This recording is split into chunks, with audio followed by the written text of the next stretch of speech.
से स्पष्टता के साथ सुषमा ने अपनी बात रखी और मैंने उसको नहीं रोका, और पहले से ये तय था कि हम उसे नहीं रोकेंगे और वो अपनी बात पूरी कहे। वैसे हम रोक दूसरों को भी नहीं रहे हैं, हम सिर्फ ये चाहते हैं कि बात आए, सभी लोग मिलजुल के एक बात कहें जो वो कहते रहे हैं अपने लेखन में, अपनी रचनाओं में, अपने और उसमें जो उनका जो जीवन दर्शन है उसके जरिए। सुषमा की एक कविता फॉरवर्ड प्रेस ने पिछले साल शायद प्रकाशित की थी, जिसमें मेरी एक टिप्पणी थी और उसमें हमने कहा था कि ये कविता पढ़ने में बहुत मामूली लगेगी कि खेत में आप हल चलाओ, हल नहीं चलाओगे तो घास फूस उगाएगा, और उसमें आपके घर में जहाँ आप अनाज रखते हो वहाँ ऐसे कीड़े मकोड़े फैल जाएंगे जिससे आपको परेशानी होगी। अभी आपके ऊपर में है कि आप इसको कैसे देखते हैं, लेकिन हम लोग जानते हैं कि ये पूरे आदिवासी समाज की चिंता है कि जिस तरीके से घास फूसों का बोलबाला है और हमारी दिलचस्पी उन्हें साफ करने में अपने अपने राजनीतिक उद्देश्यों के साथ है, एक विराट समष्टि और प्रकृति के संदर्भ में वो चीज़ें नहीं हैं। इसी को हम लोग अब अगले अपने साथी से सुनेंगे, और हम चाहेंगे कि जोआकिम तोपनो जी जो पटना से आए हैं और मुंडारी साहित्य के एक अच्छे हस्ताक्षर हैं, लगातार आदिवासी मुंडा समाज के साहित्य, समाज, राजनीति, जीवन पे लिखते रहे हैं। हमारा दुर्भाग्य, इस देश का दुर्भाग्य है, जैसा कि कहा गया कि आदिवासी को हम लोग जो नहीं समझ पा रहे हैं उसमें एक बड़ी बाधा है कि हम दरअसल उनकी भाषा न समझते हैं न समझने की कोशिश करते हैं। मैं दिल्ली की बात नहीं कर रहा हूँ, रांची में जो बाहर की आबादी है वो उनकी भाषाओं के बारे में बिल्कुल नहीं जानते हैं। तो हम जोआकिम तोपनो जी से सुनते हैं कि आदिवासी जो लिख रहे हैं, आदिवासी जो अपनी बात कहना चाह रहे हैं, वो मुख्य धारा या दूसरे समाज में जो लोग उनसे लिख रहे हैं उसमें वो क्या अंतर पाते हैं और उनकी अपनी चीज क्या है, जोर कहाँ है उनका, उनके समाज का।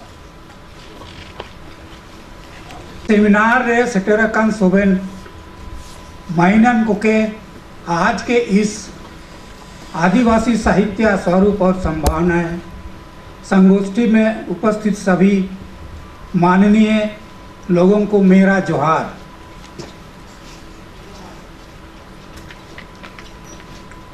मुझे इस विषय वस्तु के संदर्भ में मुंडारी भाषा से संबंधित बातें ही कहने का अवसर प्रदान किया गया है, और इस पर सोचने विचार करने के पहले मैं भी एक मुंडारी गीत जो काफ़ी प्राचीन है उसी गीत का हिंदी अनुवाद से ही यह बात शुरू करने जा रहा हूँ।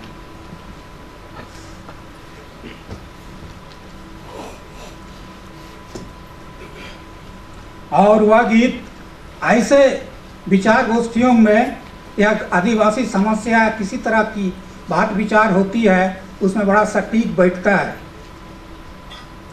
हे लड़की पहाड़ के ऊपर ऊपर क्या तुम्ही चली थी, हे लड़की पथरीली पगडंडी के नीचे नीचे क्या तुम्ही गई थी। हाँ, पहाड़ के ऊपर ऊपर मैं ही गई थी, और हाँ, पथरीली पगडंडी के नीचे नीचे मैं ही जा रही थी।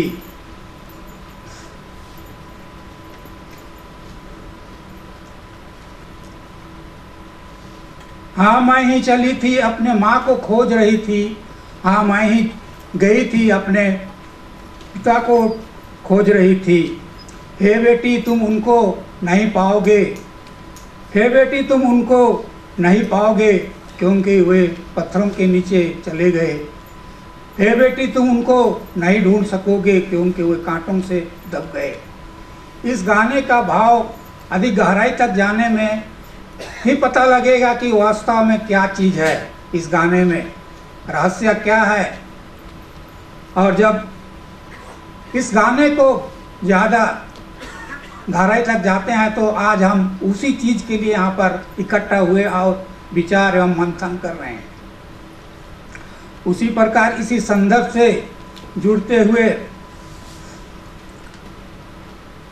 शरद चंद्र राय ने भी अपने मुंडास एंड कंट्री में एक अंग्रेजी कविता का हवाला दिए हैं, जिसका हिंदी भावार्थ मेरे समझ में जैसा आया है, मैंने कोशिश किया है। उसमें यही बताया गया है कि कुल दर कुल पीढ़ी दर पीढ़ी ख्वाब थी कि मेरा गुप्त उनके हो, सोचा कि मेरा जीना उनके लिए था, कि वे मेरा गौरव एवं आनंद थे। वे धूल हैं, वे बदल गए, वे चले गए, पर मैं रह गया। इस तरह हम देख रहे हैं कि आज हम आदिवासी साहित्य कहें या मुंडारी साहित्य कहें, क्योंकि मुंडाओं की साहित्य हमारे पूर्व वक्ताओं ने कहा कि ये इधर उधर बिखरे हुए हैं, जिन्हें हमको एकत्रित होकर संचय करना और उसको साहित्य रूप देना है। जब तक हम मिलजुल कर इसको नहीं जमा करेंगे और साहित्यिक रूप नहीं प्रदान करेंगे तो यह हमारे ही तक सीमित रहेगा।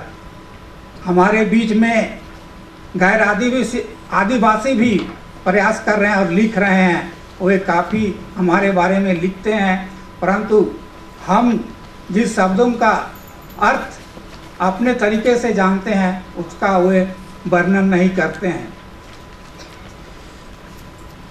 जैसे धोना, मुंडारी में धोना को कई शब्दों से प्रयोग किया जाता है। आप चेहरा धोइएगा तो उसको अबुंग शब्द का इस्तेमाल किया जाता है। उसी प्रकार बाल आप यदि धोएंगे उसको नड़का कहा जाता है मुंडारी में। उसी प्रकार कपड़ा यदि आप धोएंगे तो उसे सोबत कहा जाता है।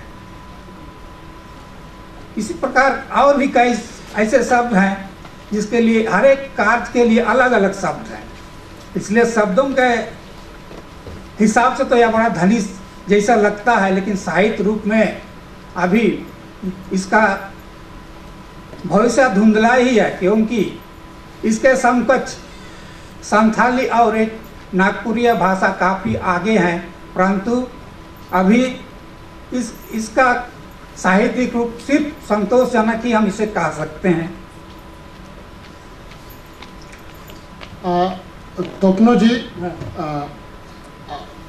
तोपनो जी कह रहे हैं कि भविष्य धुंधला है। क्या वाकई में ऐसा है? हम इसको जानते हैं श्याम चरण टुडू से। आप प्लीज़ अपना स्थान ग्रहण कीजिए।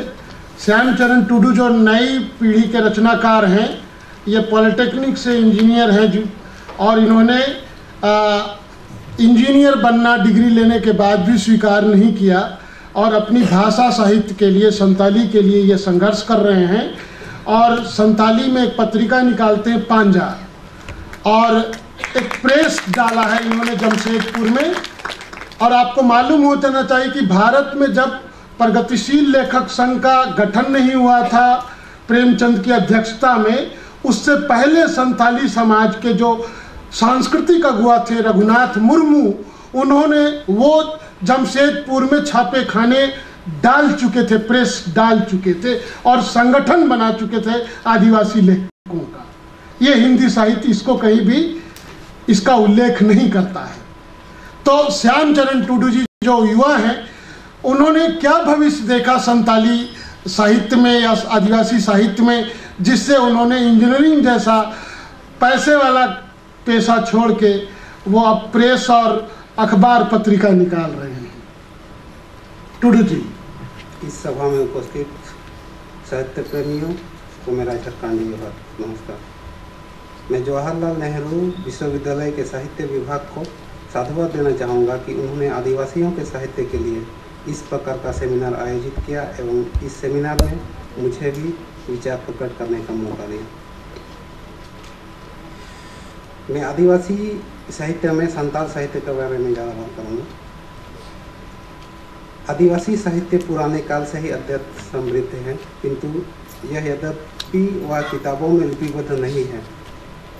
आदिवासियों ने पुराने काल से ही साहित्य की चर्चाएं कितनी गंभीरता से किया है, इसका उदाहरण हर आदिवासी परिवारों में देखने को मिलता है। वे हर दिन, हर पल, हर मौसम में अलग अलग विधा की साहित्य चर्चाएं करते हैं। गीतों को गाकर या बच्चों को कहानियां सुनाकर एवं शाम के वक्त पुराने इतिहास को कुरेद कर साहित्य की चर्चा करते हैं। यह उनकी दिनचर्या में शामिल है। सिर्फ इतना ही नहीं, पर्व त्योहार, शादी ब्याह, श्राद्ध, क्रियाकर्म एवं मिलन समारोह आदि में भी साहित्य की किसी न किसी विधा की चर्चाएं अवश्य करते हैं। यही वजह है कि आदिवासी साहित्य में लोक कथा, लोकगीत, लोकवार्ता एवं लोक संगीत का अपार भंडार है। लेकिन अफसोस, इस अलिखित साहित्य का तथाकथित मुख्य धारा के मंच पर कदर नहीं हुआ। वे आदिवासी परंपराओं की भी लिखित संविधान चाहते हैं, साहित्य का लिखित इतिहास चाहते हैं। यहाँ उल्लेखनीय है कि आदिवासियों के पास भी लिखित साहित्य है, लिखित संविधान भी है, लोगों को दिखाई नहीं देता या मानने से मना करते हैं। आदिवासियों ने अपने साहित्य को, परंपराओं को, संविधान को लिखा है पहाड़ों के पत्थरों पर, साल के वृक्षों पर, गांव के बीट-पीरी पर, नगाड़ों पर, छाती पर, अपने हाथों पर एवं गले पर। अगर विश्वास नहीं होता है तो सासांगदिरी, पिटीदिरी राजमहल के पहाड़ों पर, बोकारो के लुगुबुरु एवं रांची आसपास के पहाड़ों पर देखा जा सकता है। सुदूर आदिवासी गांवों में लिखित इतिहास, भूगोल, नागरिक शास्त्र दिखाई देगा। पुरुषों के बाहों में, महिलाओं के गाले, छाती एवं हाथ के हथेलियों में। अगर वहाँ भी ना मिले तो सिद्धू कानू या ग्रामीण महिलाओं के तस्वीरों में देखा जा सकता है। यह आदिवासियों का असंशोधित इतिहास है, क्योंकि वे वैसा नहीं करते कि जब मन किया अपने हिसाब से संशोधन कर दिया। इस लिखित साहित्य, संस्कृति एवं संविधान को तथाकथित मुख्य धारा के लोगों ने मानने से मना कर दिया। उन्हें तो कागज पर ही लिखा हुआ चाहिए। आदिवासी वैसा करने से भी पीछे नहीं हटे। इसलिए संताल लिखित साहित्य या कागज साहित्य का भी उन्होंने विकास किया। संतालों ने इस लिखित साहित्य की शुरुआत 1887 ईस्वी को माना जाता है। भारत में अंग्रेजों के हुकूमत के समय 1887 ईस्वी में संताली में पहला पुस्तक का प्रकाशन हुआ। पुस्तक का नाम था मारे हपड़ाम कोरिया कथा, जिसका शाब्दिक अर्थ है पूर्वजों का इतिहास। इस पुस्तक को लिखने का श्रेय 2 पंडितों को जाता है। उनमें से एक थे कल्याण गुरु एवं दूसरे थे रेवरेंड एल ओ स्क्रेप्सरूट। कल्याण गुरु ने वाचक की भूमिका निभाई, वही स्क्रेप्सरूट साहब ने कागज पर उकेरा। यह संतालों का धार्मिक, सांस्कृतिक, ऐतिहासिक पुस्तक है। कल्याण गुरु ने स्क्रेप्सरूट साहब को संतालों के पूरे इतिहास बताया, पूर्वजों के संस्कृति से भी पूर्ण रूप से अवगत कराया। आज भी यह पुस्तक संतालों का सबसे बड़ा एवं पुराना इतिहास है। परंपराएं भी इसमें लिखी गई है एवं समाज की कानून व्यवस्था भी। 1890 ईस्वी में पहली संताली पत्रिका होड़ होपन रेनपेड़ा का शुभारंभ हुई। इसका शाब्दिक अर्थ है संतालों के अतिथि। इस पत्रिका का प्रकाशन बेनागढ़िया मिशन प्रेस से हुआ। बेनागढ़िया मिशन प्रेस तत्कालीन बिहार और झारखंड राज्य के संताल परगना प्रखंड में प्रमंडल में स्थित है। दुमका से करीब 50 किलोमीटर की दूरी पर बेनागढ़िया मिशन प्रेस है। रेवरेंड पी ओ बोर्डिंग की उद्यमिता एवं से उक्त पत्रिका का प्रकाशन होता था। प्रथम संपादक थे रेवरेंड एल ओ स्क्रेप्सरूट। प्रथम संताली पत्रिका होड़ होपन रेनपेड़ा में लोकगीत, कविता, कहानी एवं देवी देवताओं की कहानियाँ छपती थी। ऐसे भी सुना गया है कि इस पत्रिका के माध्यम से ईसाई धर्म का भी प्रचार किया जाता था। श्याम, हम लोग ये जानना चाह रहे हैं कि आखिर तुमने ये साहित्य में तुम क्यों आए, इंजीनियरिंग छोड़ के? हम बात करेंगे 1936 ईस्वी में पॉल जुझार सोरेन रचित कविता संग्रह बाहर डलवा का प्रकाशन हुआ। यह संताली साहित्य में पहला कविता संग्रह है। 1937 ईस्वी में संताल परगना संतार और पहाड़ी को इतिहास नाम से चैतन्य हेम्ब्रम कुमार की पुस्तक प्रकाशित हुई। भारत की आज़ादी के साथ साथ संताली साहित्य में एक नया नाम जुड़ा, होड़ संवाद। शाब्दिक अर्थ है संताली अखबार या शाब्दिक या साप्ताहिक संवाद पत्र। 1947 ईस्वी से प्रकाशित होने लगा, किंतु कालांतर में यह संवाद पत्र साहित्य पत्रिका में परिवर्तन हो गया। इधर होड़ संवाद को देखते हुए बंगाल सरकार भी गलमरा पत्रिका 1955 ईस्वी से प्रकाशित करना शुरू किया। हर सोमवार संताल समाज को बहुत सारे साहित्यकार दिए। संताल परगना को संताली साहित्य का राजधानी बनाया। इस समय अवधि में संताल साहित्यकारों को देवघर के संताल पहाड़िया सेवा मंडल की तरफ से सम्मानित किया जाता था एवं लेखकों के पुस्तकों का भी प्रकाशन किया जाता था। संताली साहित्य में 1980 से 2000 ईस्वी तक के समय को स्वर्णकाल कहा जाता है। इस काल के दौरान साहित्य सृजन चरम पर था। बहुत सारी पुस्तकें लिखी गई जिन साहित्यकारों की खोज होड़ संवाद के द्वारा हुई थी। इस समय वे अपने साहित्य जीवन में प्रौढ़ हो चुके थे, इसलिए बहुत सारी पत्रिकाएं चारों ओर से प्रकाशित हो रहा था। आज तक के सबसे प्रचारित एवं प्रसारित पत्रिकाएं इस काल के दौरान शुरू हुई थी। संताली साहित्य में धार्मिक काल की शुरुआत रामदास टुडू की खेरवाल वंशा धर्म पोथी के प्रकाशन के साथ शुरू हुआ, लेकिन साधु रामचंद्र मुर्मू, पंडित रघुनाथ मुर्मू ने धार्मिक साहित्य का सबसे ज़्यादा सृजन किया, इसलिए दोनों को धर्मगुरु का दर्जा प्राप्त है। भारत में 75% से भी अधिक परिवारों में पंडित रघुनाथ मुर्मू की पूजा की जाती है। इतने दिनों तक संताली साहित्य लेखन रोमन, बांग्ला, देवनागरी आदि लिपि में हो रहा था। इस लिपि की उपयोगिता महसूस करते हुए दोनों ने संतालों के लिए अपने लिपि का भी आविष्कार किया था। उनके प्रचार के लिए अपने पुस्तकों का सहारा लिया। एक और जहां पंडित रघुनाथ मुर्मू ने 1925 ईस्वी में ओलचिकी का आविष्कार किया, वहीं दूसरी ओर साधु रामचंद्र मुर्मू ने मौजदादेर आंख का आविष्कार किया। बाद में ओलचिकी को ही दोनों के स्वीकारोक्ति से संताल के लिए चुना। दोनों ने ही समाज सुधारक का काम किया। आज संताली भाषा के लिए ओलचिकी को ही सरकार ने मान्यता दिया है। आज के दिनों में हर साल 150 से ज़्यादा पुस्तकों का प्रकाशन होता है एवं 25 से ज़्यादा छोटी बड़ी पत्रिकाओं का प्रकाशन हो रहा है। इन सबों को देखते हुए यह कहा जा सकता है कि संताली साहित्य का इतिहास उज्ज्वल है।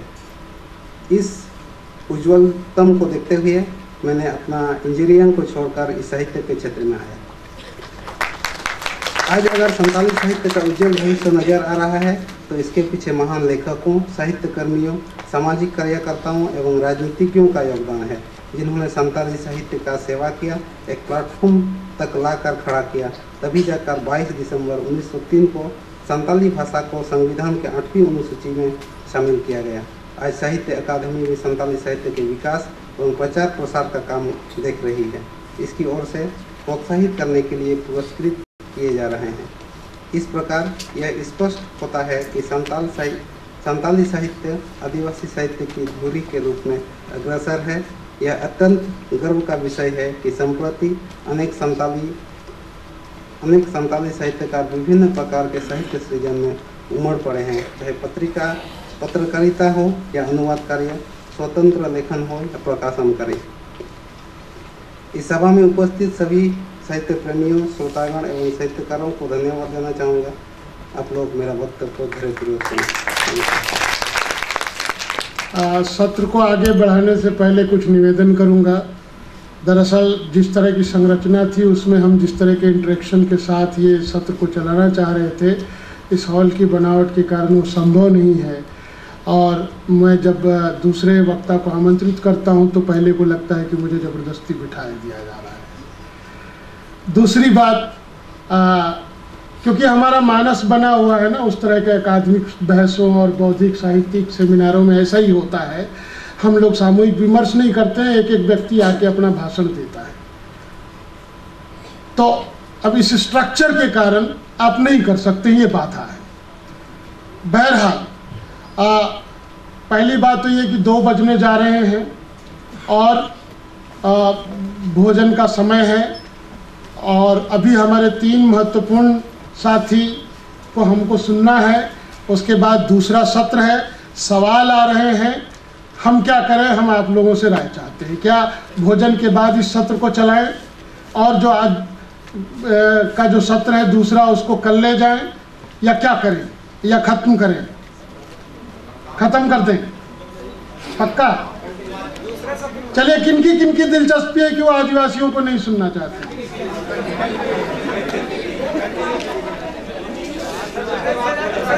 सत्र के बाद भोजन होगा। आप लोग तैयार हैं इसके लिए? चलिए। हाँ, तो आप लोग फिर हम पे गौ हत्या का भार न डालिएगा, इसलिए मैंने ये निवेदन किया। हमारे बीच में महाराष्ट्र से साथी हैं, वरिष्ठ साथी हैं वारू सोनवणे जी। काफ़ी उनका अनुभव है पूरे देश में और अपने जहाँ से आते हैं, जो इनकी मातृभूमि है, उसके अलावा पूरी राष्ट्रभूमि में इन्होंने साहित्य संबंधी सवालों पे, समाज संबंधी सवालों पे वो विचरण करते रहे हैं।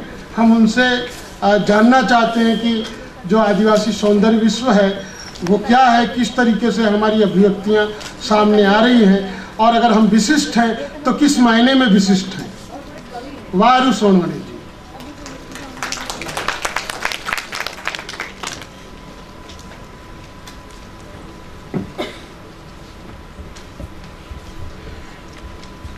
आदरणीय मंच, उपस्थित भाई और बहनों, आदिवासी साहित्य स्वरूप एवं संभावना, इस सत्र में हम क्या कहना चाहिए इसके बारे में इसी वक्त हमको कहा जा रहा है। यह हमको अच्छी बात नहीं लगती, क्योंकि किसी को भी अपना विचार व्यक्त करने के लिए हमको विषय दे देना चाहिए, कितना समय आपको लगेगा वो दे देना चाहिए। वैसा समय नहीं मिलता, इसलिए हम अपने खुले मन से अपना विचार नहीं रख सकते। ठीक है, यहाँ पर हमें आदिवासी साहित्य के बारे में विचार विमर्श करते हुए सिर्फ एक विषय पर बोलने का ही हमें इजाज़त है, क्योंकि उद्घाटन सत्र में हमारे सामने हमें एक चुनौतियाँ खड़ी की है, एक चैलेंज दिया है। आदिवासी साहित्य के भी दृष्टिकोण क्या होना चाहिए, क्या नहीं होना चाहिए, इसके बारे में हमें कहा गया है। मंजूर है, हमारे बीच में विचारों का कुछ स्पष्टता नहीं है।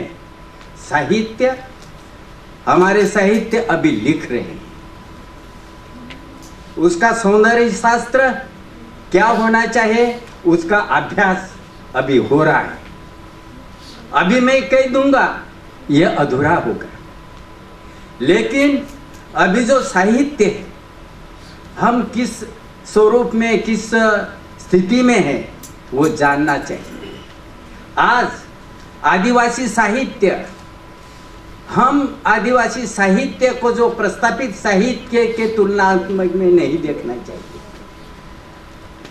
आदिवासी साहित्य जो लिपिबद्ध है, लिखा हुआ है, इसके तुलना में नहीं देखना चाहिए। आदिवासी साहित्य ये लिखित स्वरूप में है, आदिवासी साहित्य अलिखित स्वरूप में है।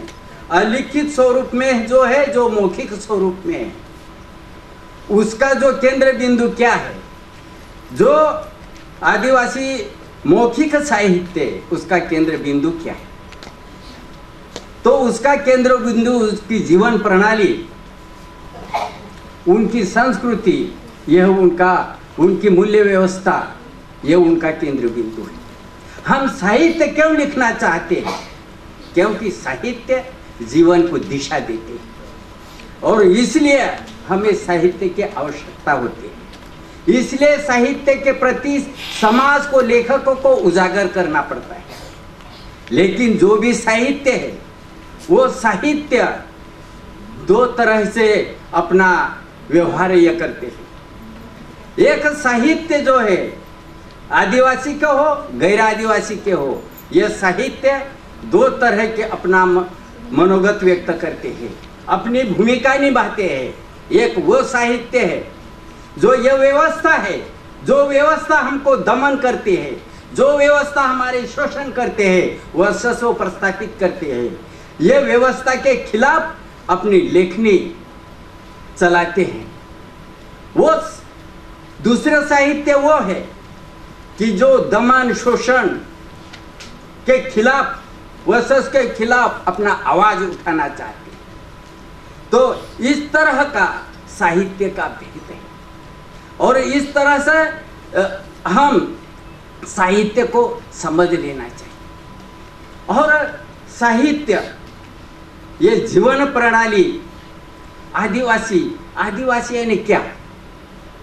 आदिवासी जो एसटी है वो आदिवासी था? मैं नहीं मानता। तो उसकी जो व्याख्या है, जो परिभाषा है, उसको भी समझ लेना चाहिए। आजकल मैं देखता हूं तो ये कहते हैं कि आदिवासी मैं हूं, मैं लिखा, उसको वो साहित्य आदिवासी नहीं।